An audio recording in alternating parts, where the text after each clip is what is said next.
ఈ వీడియోలో కమింగ్ డేస్లో మార్కెట్లో మనం గమనించాల్సిన ఇంపార్టెంట్ ఈవెంట్స్ ఏంటి అండ్ నెక్స్ట్ వీక్లో మార్కెట్ని ఎలాంటి అంశాలు ఇంపాక్ట్ చేయబోతున్నాయి, మార్కెట్లో ఉన్న లేటెస్ట్ అప్డేట్స్ మాట్లాడుకుంటూ మార్కెట్ లెవెల్స్ మాట్లాడుకుంటూ మన వీడియోని అయితే ఎండ్ చేద్దాం. బట్ ఫ్రెండ్స్, వీటన్నిటికంటే ముందు ఈ రోజు వచ్చిన ఇంపార్టెంట్ డేటా అయితే డిఫెన్స్ మినిస్టర్ రాజ్నాథ్ సింగ్ గారు అయితే ఒక ఇంపార్టెంట్ స్టేట్మెంట్ అయితే చేయడం జరిగింది. ఈ స్టేట్మెంట్స్ తో ఇండియాలో ఏ కంపెనీస్ అయితే డిఫెన్స్ ఎక్విప్మెంట్ తయారు చేస్తున్నాయో ఆ కంపెనీస్కి అయితే పాజిటివ్ ఇంపాక్ట్ అయితే ఉండబోతుంది. ఫ్రెండ్స్, ఈ రోజు మార్నింగ్ రాజ్నాథ్ సింగ్ గారు చేసిన స్టేట్మెంట్స్ ప్రకారం కమింగ్ ఇయర్స్ లో ఇండియా ఇప్పటి వరకు ఏ ఎక్విప్మెంట్ అయితే డిఫెన్స్ ఎక్విప్మెంట్ అయితే ఇతర దేశాల నుంచి ఇంపోర్ట్ చేసుకుంటూ ఉందో ఆ ఇంపోర్ట్స్ మీద బ్యాన్ విధించాలనుకుంటున్నాం. సో ఇది ఇమీడియట్ గా బ్యాన్ చేయడం కాదు, time to time phased manner లో బ్యాన్ చేయడం అనమాట. సో 101 ఇంపోర్ట్ ఐటమ్స్ ని బ్యాన్ చేస్తారు అంటున్నాం కదా. సో ఆ 101 ఐటమ్స్ ఏంటి అండ్ వాటి మీద ఎప్పటి నుంచి బ్యాన్ ఉండబోతుంది అనే డేటా అయితే ఇక్కడ మీకు కనిపిస్తూ ఉంటుంది. ఫ్రెండ్స్, ఏదర్ ఆర్మీ కానివ్వండి, ఎయిర్ ఫోర్స్ కానివ్వండి, నేవీ కానివ్వండి, వీటికి సంబంధించి మన ఇండియాలో ఎక్విప్మెంట్స్ తయారు చేస్తున్న కంపెనీస్ ఏంటి ఇవి మనం గమనించాల్సి ఉంటుంది. హిందుస్థాన్ ఏరోనాటిక్స్ లిమిటెడ్ HAL తీసుకున్నారనుకోండి, వీళ్ళు Tejas light compact air crafts ని తయారు చేస్తూ ఉంటారు. అలాగే భారత్ ఎలక్ట్రానిక్స్ వాళ్ళని తీసుకున్నారనుకోండి, వీళ్ళు ఆకాష్ మిసైల్ సిస్టమ్ మ్యానుఫ్యాక్చరర్స్ అనమాట. సో ఏ ఒక్క కంపెనీ కూడా అన్ని ఎక్విప్మెంట్స్ అయితే తయారు చేయదు ఫ్రెండ్స్. కొన్ని కంపెనీస్ కేవలం కొన్ని సెగ్మెంట్స్ లోనే వర్క్ చేస్తూ ఉంటాయి. బట్ ఎనీవే, డిఫెన్స్ మినిస్టర్ చేసిన ఈ స్టేట్మెంట్స్ తో ఇండియాలో డిఫెన్స్ రిలేటెడ్ గా మ్యానుఫ్యాక్చర్ చేస్తున్న కంపెనీస్ కి అయితే ఇది పాజిటివ్ గా ఉంటుంది. సో ఏ కంపెనీస్ కి పాజిటివ్ గా ఉంటుందని మనం గమనిస్తే HAL, హిందుస్థాన్ ఏరోనాటిక్స్ లిమిటెడ్, అలాగే భారత్ డైనమిక్స్, BEL అంటే భారత్ ఎలక్ట్రానిక్స్, అలాగే BEML. కేవలం అవి మాత్రమే డిఫెన్స్ స్టాక్స్, ఇంకే డిఫెన్స్ స్టాక్స్ ఇండియాలో లేవా, లిస్ట్ అయి లేవా స్టాక్ మార్కెట్ లో అంటే ఇవన్నీ కూడా డిఫెన్స్ సంబంధించి ఎంతో కొంత యాక్టివిటీ అయితే చేస్తూనే ఉంటాయి. వీళ్ళు ప్యూర్ డిఫెన్స్ ప్లేయర్స్ అయితే కాదు. ఇందాక మనం మాట్లాడుకున్నాం కదా, వాళ్ళు మోస్ట్లీ డిఫెన్స్ సైడే వాళ్ళు వర్క్ అయితే చేస్తూ ఉంటారు. బట్ డిఫెన్స్ సెగ్మెంట్ లో ఉన్న అన్ని కంపెనీస్ లిస్ట్ మీకు అందించాలనే ప్రయత్నంతోనే ఈ కంపెనీ లిస్ట్ కూడా మీ ముందు ఉంచుతున్నాను. అండ్ ఇంకొకటి మీరు గమనిస్తే, ఈ రోజు మార్నింగ్ నేను మీకు 10 AM అరౌండ్ డిఫెన్స్ మినిస్టర్ అయిన రాజ్నాథ్ సింగ్ గారు ఇలా స్టేట్మెంట్స్ అయితే చేయబోతున్నారని ఫస్ట్ అప్డేట్ చేశాను. అండ్ దాని తర్వాత రాజ్నాథ్ సింగ్ గారు ఇలాంటి అప్డేట్స్ చేశారు అని చెప్పి ఇంకొకసారి అప్డేట్ చేశాను. And most of the times news వీడియోస్లో కానివ్వండి and most of the news content నేను ఏదైతే మీకు ప్రొవైడ్ చేస్తుంటానో ఆ కంటెంట్ అంతా కూడా మోస్ట్లీ ట్విట్టర్ నుంచే నేను తీసుకొస్తూ ఉంటాను ఫ్రెండ్స్. సో ట్విట్టర్లో కొన్ని ఇంపార్టెంట్ ఫైనాన్షియల్ సోర్సెస్ ఉన్నాయి. సో ఆ సోర్సెస్లోనే మనకు మోస్ట్లీ ఫైనాన్షియల్ డేటా అంతా కూడా అప్డేట్ అవుతూ ఉంటుంది. సో ఎవరైతే మార్కెట్ ఉన్నప్పుడు కూడా ఆ డేటాని రియల్ టైంలో as quick as possible access చేయాలనుకుంటున్నారు అండ్ ఉన్న ఫైనాన్షియల్ హ్యాండిలర్స్ అన్నింటినీ ఫాలో అవ్వాల్సిన అవసరం లేదు. కామెంట్ సెక్షన్లో ఫస్ట్ కామెంట్లో ఉన్న ఫస్ట్ లింక్ని క్లిక్ చేస్తే ఎగ్జాక్ట్గా మీరు ఈ పేజ్కి వస్తారు ఫ్రెండ్స్. 22 ఫాలోయింగ్ అని ఉంది కదా, దాన్ని క్లిక్ చేయండి ఫ్రెండ్స్. దాన్ని క్లిక్ చేశాక మీకు నేను ఎవరినైతే ఫాలో అవుతున్నానో అవన్నీ కూడా మీకు కనిపిస్తాయి. అందులో మెయిన్గా CNBC TV18 live, ET Now live, అలాగే బ్లూంబర్గ్ క్వింట్, ఈ మూడింటిని కంపల్సరీగా ఫాలో అవ్వండి. అండ్ మన డే ట్రేడర్ తెలుగు నుంచి వచ్చే ఇంపార్టెంట్ ఇన్ఫర్మేషన్ మీరు మిస్ అవ్వకూడదు అనుకుంటే మన డే ట్రేడర్ తెలుగు ప్రొఫైల్ ని కూడా ఫాలో అవడానికి అయితే ప్రయత్నించండి. అండ్ నెక్స్ట్ నేను మీకు టెలిగ్రామ్ లో పెట్టిన RBI రిలేటెడ్ గా ఉన్న ఇన్ఫర్మేషన్ కూడా మీకు ఎక్స్ప్లెయిన్ చేస్తాను. సో ఇమేజెస్ ని మీరు గమనించినట్లయితే RBI బ్యాంక్స్ రిలేటెడ్ గా కొన్ని ఇంపార్టెంట్ స్టెప్స్ తీసుకురాబోతున్న విషయం అయితే మీకు అర్థమవుతుంది ఫ్రెండ్స్. బట్ దీన్ని మనం సింపుల్ గా మాట్లాడుకునే ప్రయత్నం చేద్దాం. గవర్నమెంట్ అండర్ లో ఉన్న బ్యాంక్స్ దగ్గర నుంచి పెద్ద లోన్స్ అయితే కార్పొరేట్స్ వాళ్ళు తీసుకుంటూ ఉంటారు. వాళ్ళకి సంబంధించిన కరెంట్ అకౌంట్స్ మాత్రం ప్రైవేట్ బ్యాంక్స్ తో మెయింటైన్ చేస్తూ ఉంటారు అనమాట.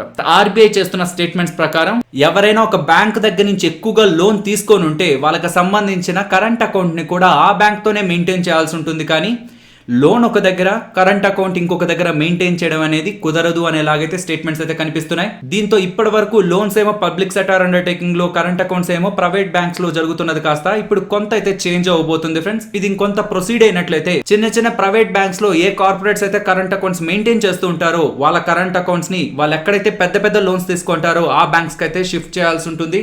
కరెంట్ అకౌంట్, సేవింగ్స్ అకౌంట్ అనేది ఏ బ్యాంక్ కైనా చాలా ఇంపార్టెంట్. స్పెషల్లీ కరెంట్ అకౌంట్ అనేది చాలా ఇంపార్టెంట్. కరెంట్ అకౌంట్ రిలేటెడ్ గా ఎంత డబ్బులు మనం వేస్తున్న బ్యాంక్ అసలు ఇంట్రెస్ట్ అంటే వడ్డీయే మనకి చెల్లించాల్సిన అవసరం లేదు. కాబట్టి ఆ డబ్బులు బ్యాంక్ వేరే వాళ్ళకి లోన్స్ ఇచ్చి మంచి డబ్బులను అయితే జనరేట్ చేసుకుంటూ ఉంటుంది.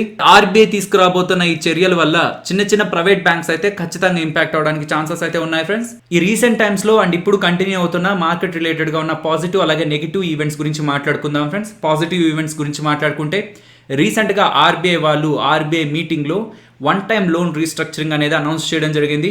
సో ఇది ప్రాపర్గా ఇంప్లిమెంట్ చేసినట్లయితే డెఫినెట్లీ అది ఎకానమీని అయితే కొంత కాపాడుతుంది ఫ్రెండ్స్. బట్ దీని బ్యాంక్స్ మిస్యూజ్ చేసినట్లయితే ఇంకా ఫైనాన్షియల్ రిస్క్ అయితే పెంచుతుంది. బట్ ఎనీవే RBI తీసుకున్న ఈ మెజర్ అనేది బ్యాంక్స్ని అలాగే కార్పొరేట్స్ని అయితే కొంతకాలం వరకు కూడా సేఫ్ జోన్లో అయితే ఉంచుతుంది.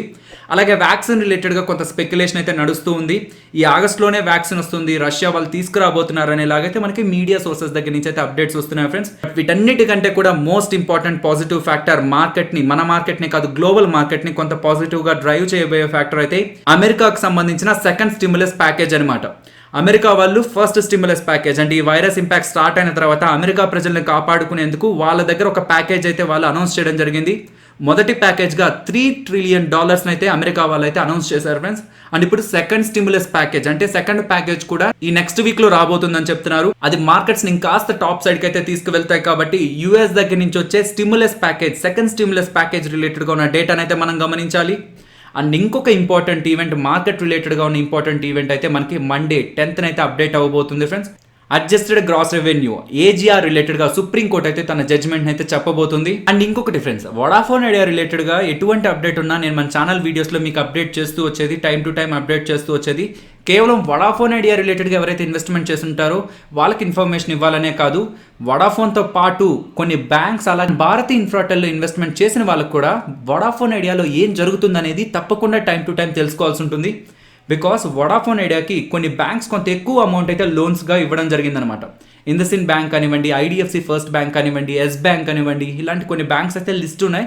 అలాగే భారతీ ఇన్ఫ్రాటెల్ వాళ్ళు టెలికాం కంపెనీస్ మీద నుంచే సంపాదించుకుంటూ ఉంటారు. కాబట్టి ఒక టెలికాం ప్లేయర్ మార్కెట్లోంచి ఎగ్జిట్ అయితే వీళ్ళకి నెగిటివ్గా ఉంటుందన్నమాట. వడాఫోన్ ఐడియాలో ఇన్వెస్ట్మెంట్ చేయని వారు కూడా ఒకవేళ వీటిల్లో ఇన్వెస్ట్మెంట్ చేసినట్లయితే వడాఫోన్ ఐడియా రిలేటెడ్గా జరుగుతున్న కేసును అయితే తప్పకుండా గమనించాలి. ఇస్తున్న జడ్జ్మెంట్ ఫైనల్ జడ్జ్మెంట్ అయినట్లయితే అది కేవలం వడాఫోన్ ఐడియాని మాత్రమే కాదు, మార్కెట్ని కూడా ఇంపాక్ట్ చేస్తుంది. బికాస్ కొన్ని బ్యాంక్స్ ఆల్రెడీ వడాఫోన్ ఐడియాకి కొంత లోన్స్ రూపంలో అయితే ఇచ్చున్నాయి కాబట్టి.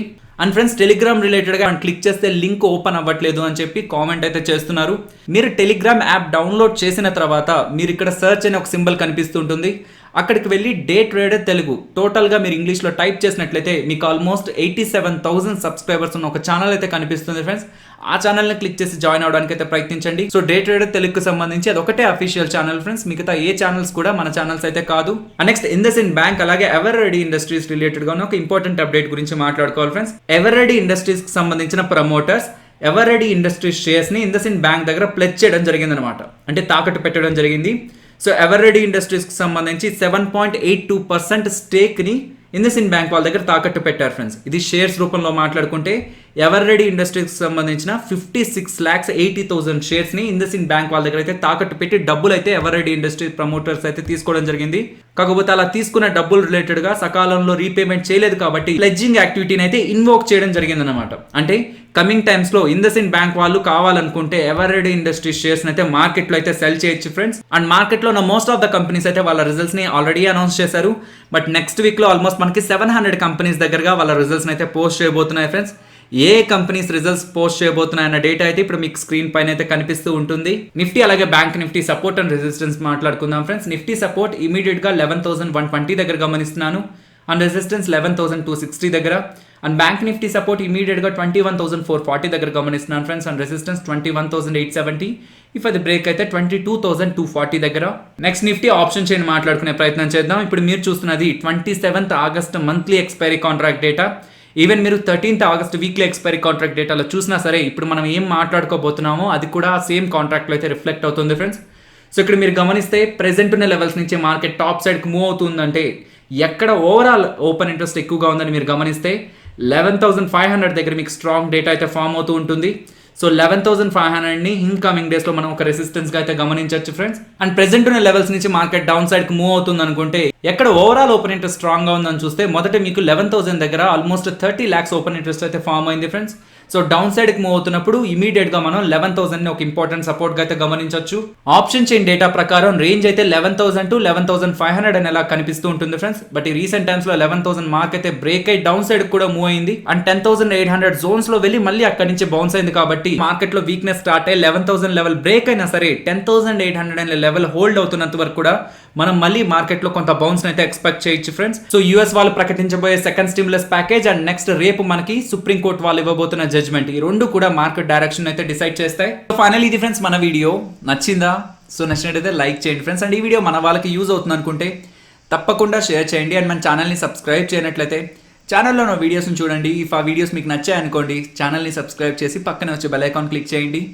మరొక ఇంట్రెస్టింగ్ వీడియోతో మళ్ళీ మీ ముందుకు వస్తాను. అంతవరకు టేక్ కేర్. జై హింద్.